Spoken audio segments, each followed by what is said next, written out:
वो मना करते रहे मुझे। जब आते थे एक ही हिदायत देते थे कि बेटा कुछ भी करना, शायरी मत करना और कभी फिल्म इंडस्ट्री में आने का रुख करना मत। क्यों कहते होंगे? नहीं, वो यही क्योंकि वो नहीं चाहते थे कि 18 साल का संघर्ष मैं करूं और उनको मालूम था मैं पढ़ने में बहुत अच्छा था। तो उनको लगा कि पढ़ लिख के कोई अच्छी नौकरी कर ले भाई। As a lyric writer Richa, आज इस इंडस्ट्री में सरवाइव करना इम्पॉसिबल है। मुझे तो कोई जादू की छड़ी छू गई थी कि मैं ये सब कर सका।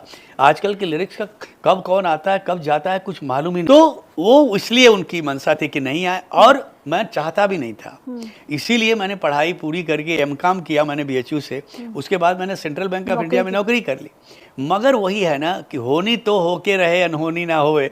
तो वो होनी थी, वो मुझे सब छुड़वा के ऐसे ऐसे फैसले करवाए कि मैंने अपनी ज़िंदगी रिस्क पे डाल दिया। जब मैं बैंक में रिज़ाइन किया तो मेरा पूरा परिवार वाज क्राइंग कि तू ये क्या कर रहा भाई, हम लोग अनाथ हो जाएंगे, पिता वैसे ही संघर्ष कर रहा है, तू चला जाएगा बेटा, क्या होगा। अगर मैंने नहीं, क्योंकि जब आप बड़े ड्रीम देखते हो ना तो बड़े फैसले लेने की ताकत रखो। आपने क्यों नौकरी छोड़ दी?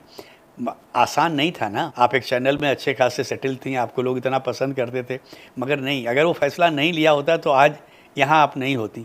तो जीवन में जब आप कुछ करना चाहते हैं बड़ा ना, तो बड़े फैसले लेने से डरो मत, या तो बड़े ड्रीम देखो मत। एक दरमियाना सपना देखो और एक ज़िंदगी 9 to 5 की नौकरी करो, खुश रहो।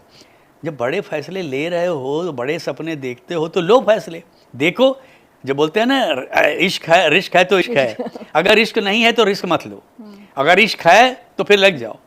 तो मुझे तो अब मेरा पैसन, एक तरफ पढ़ाई चल रही थी, एक तरफ मेरी ये तैयारी चल रही। वो ऐसे दोस्त मिल गए, मुशायरे शुरू हो गए, कभी गोष्ठियाँ शुरू हो गई और मैंने अपनी मनोरंजन ऑर्केस्ट्रा पार्टी शुरू कर दी। बनारस में इसका माहौल है, सब जबरदस्त माहौल। गुप्ता संगीतालय में जाके बैंजो बजाना सीख लिया, ये सब चालू है। अब मैं ये केवल शौक के लिए कर रहा था, कहीं इंटेंशन नहीं था कि मुझे गीतकार बनना है, क्योंकि मैं वो हमेशा डरता था कि पिताजी नाराज हो जाएंगे। मगर ये शौक जब परवान चढ़ा ना, तब मुझे लगा नहीं, दिल बार बार कह रहा है कि तू ये गलती मत कर। ये जो मैं तुझे सिखा रहा हूँ ना, जिस चीज़ के ट्रेन कर रहा हूँ बेटा, ये तुझे करवा के छोड़ूंगा, तू कर ले, कोशिश कर, तुझे जहाँ जाना मैं तुझे भगा के ले जाऊँगा। और डेस्टिनी ने वही किया और सब छोड़ छाड़ के मैं यहाँ आ गया। और यहाँ आने के बाद तब अब क्या रास्ता था नहीं, हिम्मत नहीं थी कि पिता से मिलूँ। एक तो मैं बीकॉम करके नौकरी छोड़ के आया हूँ, इतना बड़ा रिस्क लेके, और उस ज़माने में हम लोगों की हिम्मत नहीं होती थी कि पिता से जाके आप आर्गूमेंट करो। बोलने की हिम्मत नहीं है और आर्गूमेंट की तो बात छोड़ दो। आ गया मैं चोरी छुप के। अब मैं उनको बताऊँ नहीं,